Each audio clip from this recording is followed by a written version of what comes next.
By definition, military production output is not real wealth.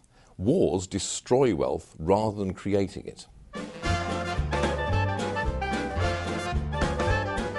There are a number of myths about the Great Depression which are very popular.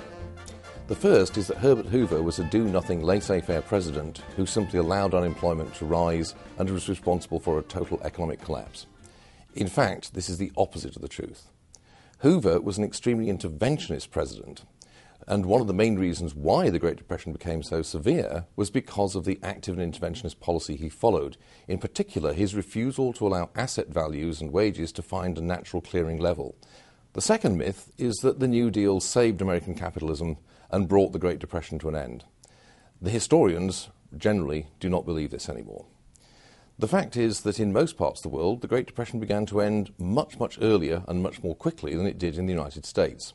In Great Britain, the Great Depression was over by 1933, and Britain in fact enjoyed very rapid economic growth from 1931 onwards. In the United States, by contrast, not only does the Great Depression go on for more than a decade, it in fact actually gets worse, and by 1937 the level of unemployment in the United States is as high as it had been in 1932, but in addition the federal government has built up an enormous debt.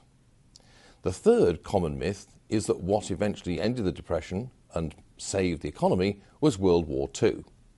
By definition, military production output is not real wealth. Wars destroy wealth rather than creating it. In fact, if you look at the figures for American economic activity and you strip out the war effects, as people like Robert Higgs have shown, what you can only conclude is that in fact the Great Depression does not really end until 1947 or 1948, and that the war simply conceals or covers up the continuing low level of real wealth-creating economic activity in the United States.